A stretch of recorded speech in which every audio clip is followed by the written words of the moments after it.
प्रिय बच्चों, मैं पंकज पांडे इस डिजिटल प्लेटफॉर्म से आप सभी लोगों का स्वागत करता हूं।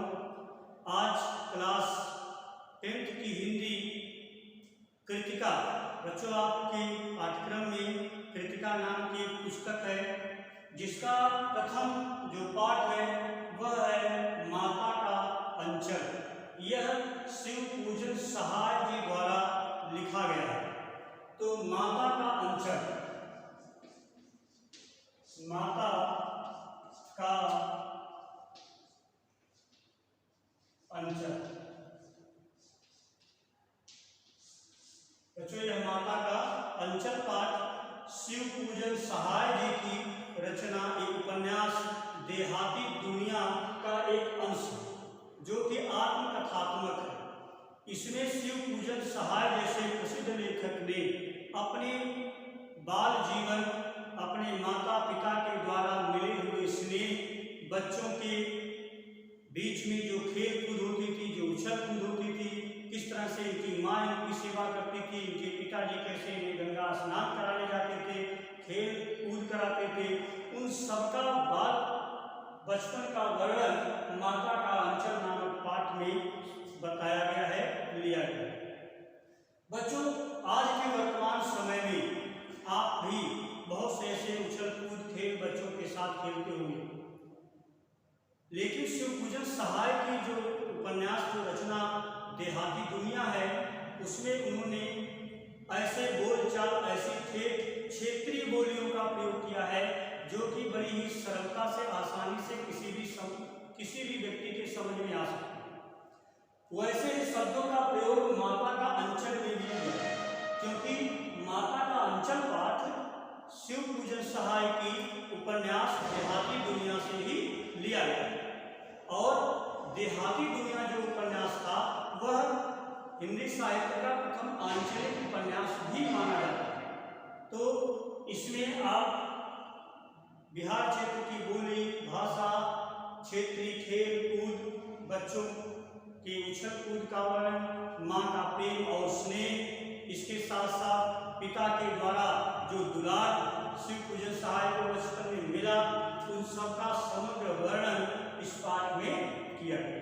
तो चलिए देखिए, आज मैं आप सभी लोगों के समक्ष सबसे पहले जो माता का अंचल पाठ है बच्चों, उसके विषय में पढ़ता हूँ। देखिए, यह शिव पूजन सहाय के उपन्यास देहाती दुनिया से लिया गया है। सन 1926 में प्रकाशित देहाती दुनिया हिंदी का पहला आंचलिक उपन्यास माना जाता है। तो बच्चों, यह जो है देहाती दुनिया,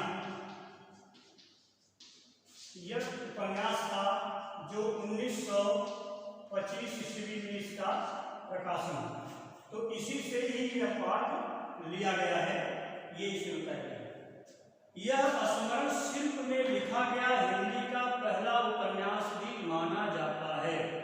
स्मरण शिल्प में लिखा गया, स्मरण शिल्प, शिल्प का अर्थ रचना से है, लेकिन स्मरण का अर्थ याद से। बचपन में जो खेल कूद जैसा जीवन बीता, वह सब स्मरण करके, याद करके उसको इन्होंने लिखा, इसलिए यह स्मरण शिल्प पर आधारित है। ठीक, तो इसमें स्मरण शिल्प पर आधारित है। इसके साथ साथ ग्रामीण जीवन का चित्रण भी किया। एक तो स्मरण शिल्प पर आधारित, दूसरा ग्रामीण जीवन का चित्र। तो ग्रामीण जीवन का इसमें चित्रण भी किया गया है। ठेठ से ठेठ देहातिया, अनपढ़, गवार, निरक्षर, हलवाए और मजदूर भी इसे आसानी से समझ सकते हैं। आत्मकथात्मक शैली में रचे गए इस उपन्यास का कथा सिर्फ अत्यंत मौलिक और प्रयोग धर्मी है। शिशु चरित्र भोलानाथ कथानक का दृष्टि बिंदु है। इसमें शिशु चित्र, शिशु चित्र भोलानाथ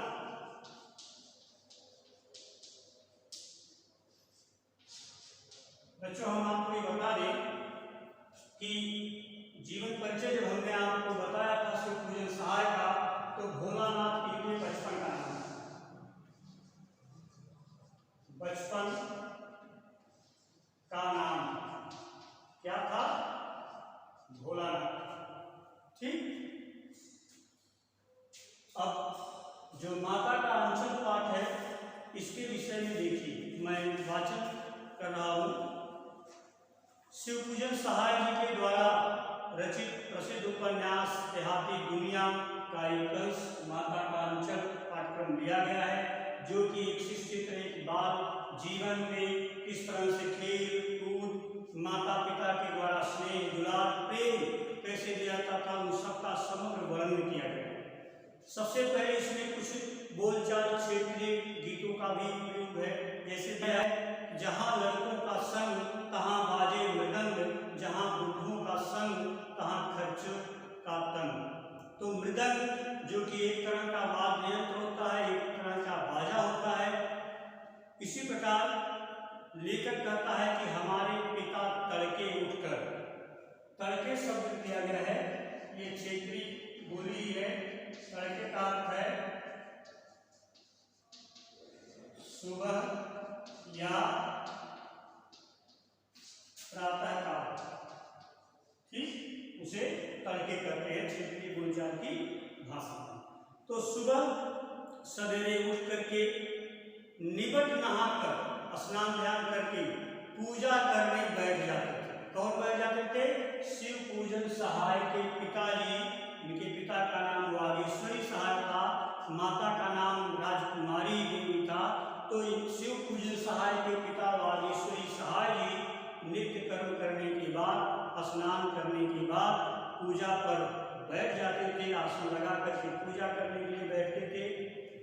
लेखक कह रहा है कि हम बचपन से ही उनके अंग लग गए थे, माने उनके पास हमेशा ये रहते थे, उनसे इन्हें तनिक भी डर या भय नहीं था। हम बचपन से ही उनके अंग लग गए थे। माता से केवल दूध पीने तक का नाता था, माने माता से केवल के पास केवल दूध पीने जाया करते, बाकी समय अपने पिताजी के साथ ही यह बिताते थे, पिताजी के साथ ही रहते थे। इसलिए पिता के साथ ही हम भी बाहर की बैठक में ही सोया करते। शिव पूजन सहाय बालक ये बताते हैं कि जब बचपन में मैं अपने पिताजी के साथ जो है बैठक में बाहरी बरामदे में सोता था, वह अपने साथ ही हमें भी उठाते और साथ ही नहला धुलाकर पूजा पर बिठा देते थे। हम भभूत का तिलक लगा देने के लिए उनको दिक करने लगते थे। बच्चों भभूत अर्थात वैसे तो भभूत का अर्थ होता है जो राख होती है, यज्ञ की जो राख होती है उसे भभूत कहते हैं, लेकिन भभूत शब्द जो है यहाँ पर प्रयुक्त हुआ है, अर्थात जो तिलक जो चंदन होता था उसे वह लगा देते थे। देखिए देने के लिए उनके दिक करते थे, अर्थात तिलक लगाने के लिए कहते थे। वह कुछ हंसकर, कुछ झुझलाकर, कुछ डांट कर हमारे चौड़े लीलार में त्रिपुंड कर देते थे। चौड़े लीलार, लीलार का अर्थ जो है बच्चों मस्तक, ये जो है इसे लीलार क्षेत्रीय बोली में कहा जाता है, वैसे मस्तक माथा कह सकते हैं। तो उस पर त्रिपुंड लगा देते थे। त्रिपुंड क्या है? देखिए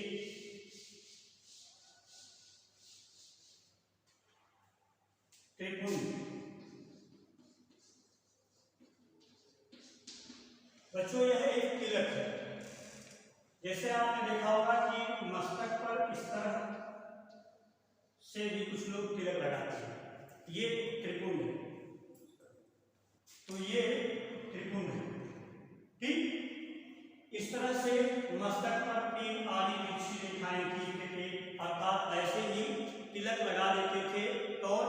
शिव पूजन सहाय के पिता वागीश्वरी सहाय भभूत का चंदन राग का जो है त्रिपुंड तिलक जो है चंदन के लिए माथे पर लगा देते थे। इसे त्रिपुंड कहते हैं, जिसमें 3 आड़ी तिरछी लाइन होती है, ठीक।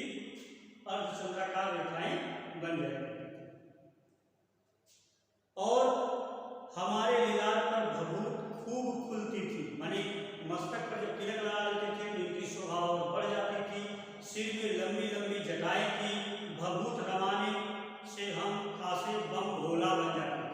अर्थात रात का या भभूत का तिलक लगाने से यह जो है बिल्कुल बम भोला अर्थात भोले की तरह से, भगवान शिव की तरह से बन जाया करते थे। बच्चों, तिलक मिट्टी का भी होता है, चंदन का भी होता है, हल्दी का भी होता है, और शास्त्रों में ऐसा कहा गया है कि यदि कोई भी वस्तु नहीं मिलती है तो जल का भी तिलक लगाया जा सकता है। तो इस प्रकार से रात के तिलक को भी भभूत कहते हैं। चंदन, हल्दी, जल, मिट्टी, इन सब का तिलक लगाया जा सकता है। तो इस तरह से त्रिपुंड लगा देते थे और यह बिल्कुल बम भोला अर्थात भोले जी की तरह से दिखाई देती थी। आप भोलेनाथ जी का, शिव जी का चित्र देखेंगे तो मस्तक पर तिलक सुशोभित रहता है।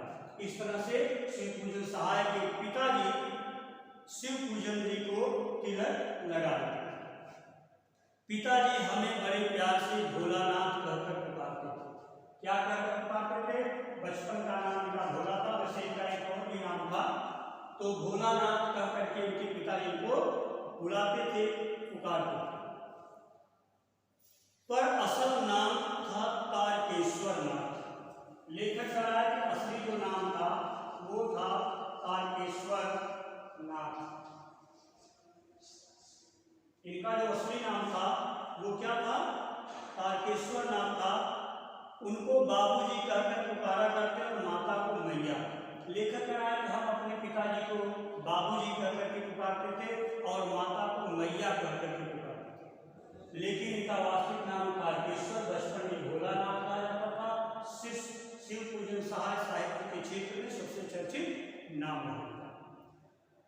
जब बाबूजी रामायण का पाठ करते तब हम उनकी बगल में बैठे बैठे आईने में अपना मुंह निहारा करते। आईने और शीशा दर्पण में अपना मुंह देखते थे। जब वह हमारी ओर देखते तब हम कुछ लजा कर और मुस्कुरा कर आईना नीचे रख देते थे। माने जब पिताजी के लेखक को देखते थे तो यह शर्माते हुए अपने आईना, अपने शीशे को वहीं पर रख देते थे, वह भी मुस्कुरा पड़ते थे। देखिए बाल लीलाओं का कितना वर्णन बाल व्यवस्था का किया गया है। 500 बार कागज के छोटे टुकड़े, हाँ, फिर 500 बार कागज के छोटे छोटे टुकड़े पर राम नाम लिखकर आटे की गोलियां में लपेटते और उन गोलियों को लेकर गंगा जी की ओर चल पड़ते। लेखक कह रहा है कि इसी प्रकार से पूजा वूजा करने के बाद इनके पिताजी उनके साथ रहते थे, कागज पर राम का नाम लिखते थे, आटों की गोलियां बनाते थे, वह राम का नाम जो कागज पर लिखा होता था वह आटे की गोलियों में भरते थे, गंगा के किनारे जाते थे, मछलियों को वह आटों की गोलियां खिला देते थे। उस समय भी हम उनके कंधे पर विराजमान रहते, अर्थात उनके पिताजी कंधे पर बैठा करके लेकर जाया करते थे। जब वह गंगा में एक एक आटे की गोलियां फेंक कर मछलियों को खिलाने लगते तब भी हम उनके कंधे पर ही बैठे बैठे हंसा करते। जब वह मछलियों को चारा देकर घर की ओर लौटने लगते तब बीच रास्ते में झुके हुए पेड़ों की डालों पर हमें बिठाकर झुलाते थे। माने जब लौटते थे तो जो पेड़ की डालें नीचे झुकी रहती थी उस पर बैठा करके इन्हें झूला देते। उस समय भी हम उनके कंधे पर विराजमान रहते थे। जब वह गंगा में एक एक आटे की गोलियां फेंक कर मछलियों को खिलाने लगते तब भी हम उनके कंधे पर ही बैठे बैठे हंसा करते थे। वह जब मछलियों को चारा देकर घर की ओर लौटने लगते तब बीच रास्ते में झुके हुए पेड़ों की डालों पर हमें बिठाकर झूला झुलाते थे। कभी कभी बाबूजी हमसे कुश्ती भी लड़ते। वह शिथिल होकर मैंने अपने आप को कमजोर दिखाकर, ढीला ढाला दिखा करके हमारे बल को बढ़ावा देते और हम उनको पछाड़ देते, माने उन्हें कुश्ती में पराजित कर देते थे। यह उतान पड़ जाते थे। बच्चों एक शब्द देखिए, क्षेत्रीय शब्द से है उतान। उतान का अर्थ है कि पीठ के बल ले जाना। ठीक, तो लेखक कह रहा है कि यह उतान पड़ जाते माने बल उनके पिताजी लेट जाते और हम उनकी छाती पर चढ़ जाते। जब हम उनकी लंबी लंबी मूछें उखाड़ने लगते तब वह हंसते हंसते हमारे हाथों को मूछों से छुड़ाकर उन्हें चूम लेते थे। फिर जब हमसे खट्टा और मीठा चूमा मांगते तब हम बारी बारी कर अपना दायां और दाहिना गाल उनके मुंह की तरफ फेर देते थे। बाएं का खट्टा चूमा लेकर जब वह दाहिने का मीठा चूमा लेने लगते तब अपनी दाढ़ी या मूछें हमारे कोमल गालों पर गड़ा देते थे। हम झुझला कर फिर उनकी मूछें नोचने लग जाते थे। इस पर वह बनावटी रोने लगते और हम अलग खड़े खड़े खिलखिलाकर हंसने लगते थे। तो बच्चों, इस प्रकार से लेखक अपने बचपन की आदत, अपने स्वभाव, किस तरह से उनके पिताजी राम नाम के कागज में लिखकर आटे की गोलियां बना लेते थे, मछलियों को खिलाए जाते थे, पेड़ की डाल पर अपने बेटे को बैठा देते थे, अर्थात शिव पूजन सहाय को बैठा देते थे, उनसे वह कुश्ती लड़ते थे, पीठ के बल वह लेट जाते थे और यह जो है उनके सीने पर बैठ जाते थे। कभी कभी यह दाढ़ी मूछों से उनके गालों पर रगड़ते थे। लेखक खिलखिला करके हंसने लगता था। तो इस तरह का बाल मनोरंजन वर्णन किया गया है। एक तरह से ऐसा शिशु का, बच्चों का जो स्वभाव होता है, खेल कूद का वर्णन है और माता पिता का स्नेह इसमें दर्शाया गया है। देखिए आगे का क्या कहते हैं। उनके साथ हंसते हंसते जब हम घर आते तब उनके साथ ही हम भी चौके पर खाने बैठते थे, अर्थात रसोई में साथ खाते थे। वह हमें अपने हाथ से फूल के एक कटोरे में गोरस और भात सान कर खिलाते थे। तो बच्चों, गोरस का तात्पर्य दूध दही से है और फूल के कटोरे, फूल एक प्रकार की धातु बर्तन आप देखते होंगे पुराने समय में चलता था, पीले रंग का होता था। तो फूल के कटोरे में गोरस और भात सान करके, चावल भात और दूध सान करके उन्हें खिलाते थे। जब हम खाकर अफर जाते तब मैया थोड़ा और खिलाने के लिए हट करती थी। तो अफर का मतलब क्या होता है? अफर का बच्चों अर्थ है भर पेट से अधिक खा लेना। भर पेट से अधिक खा लेना अर्थात उनको खिलाते हैं। देखिए,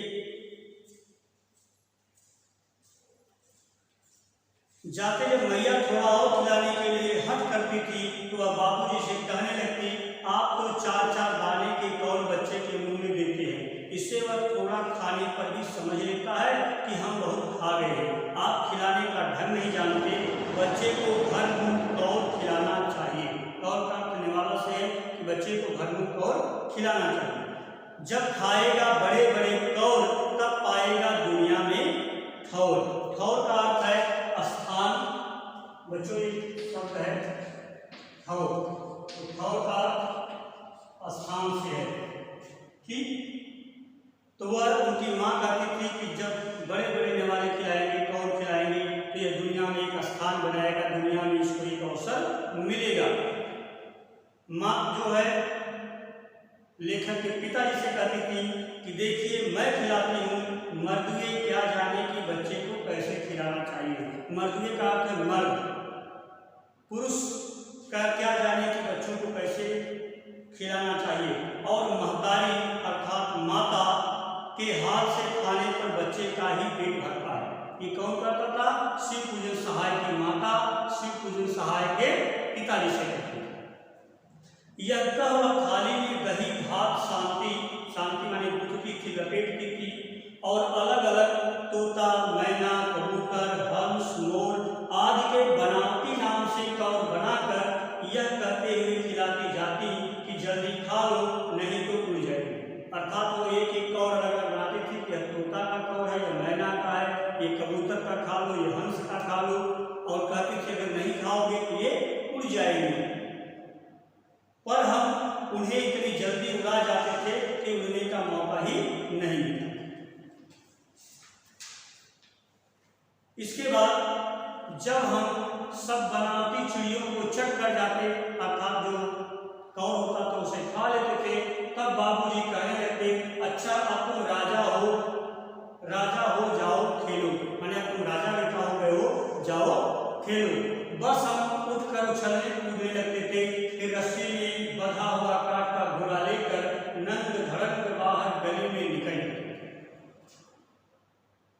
जब कभी मैया हमें अचानक पकड़ पाती, तब हमारे लाख छटपटाने पर भी एक चुल्लू कड़वा तेल अर्थात सरसों का तेल,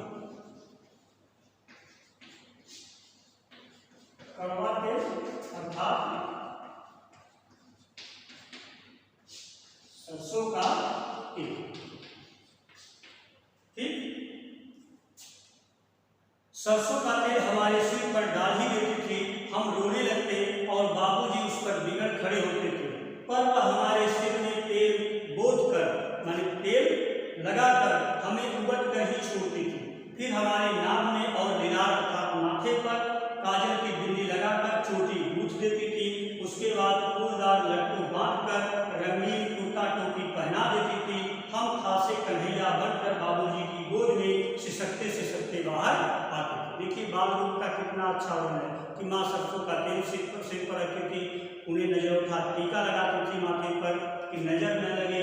फिर उन्हें उनकी चोटी गूंथ देती थी, चोटी में फूल लगा देती थी, लट्टू बांध देती थी, रंगीन कुर्ता टोपी पहन लेते थे और कन्हैया बनकर के सुंदर से कृष्ण की तरह से पिताजी की गोद में आकर के बैठ गए, वो भी सिसकते। क्यों? क्योंकि माँ उन्हें कपड़े पहनाती थी, तेल उठने लगाती थी, तो थोड़ा सा वो परेशान हो जाए। बाहर आते ही हमारी बाट माने रास्ता जोहने वाला बालकों का एक झुंड मिलता, माने बहुत से बच्चे बाहर इंतजार करते थे कि अब भोलानाथ आ रहे हैं, उनके साथ चलेंगे, हम लोग खेलेंगे। हम उन खेल के साथी को देखकर ही सिसकना भूलकर बाबूजी की गोद से उतर पड़ते और अपने हमजोलियों माने हम उन बच्चों के साथ दल में साथ मिलकर तमाशे करने लगते थे। तो इस प्रकार से बच्चों, अगर अब तक के कोई पाठ्यक्रम को हम देखें तो इसमें शिव पूजन सहाय जी अपने माता पिता के द्वारा दिए गए स्नेह प्रेम का वर्णन उन्होंने किया है, बचपन का वर्णन इसमें किया गया है, कैसे वो खाते पीते थे, कैसे उन्हें उत्तम तेल लगाया जाता था, बच्चों के साथ कैसे खेलते थे, उनके पिताजी कंधे पर बैठा करके गंगा घाट पर ले जाते थे, उस पिताजी के साथ ये कुश्ती लड़ते थे।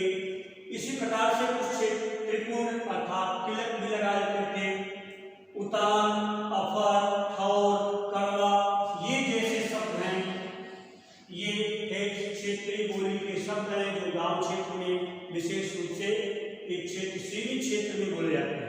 तो बच्चों आज के लिए अभी यहाँ तक, इसके बाद अगले वीडियो में हम इससे आगे के गद्यांश आपके सामने प्रस्तुत करेंगे। तब तक के लिए धन्यवाद।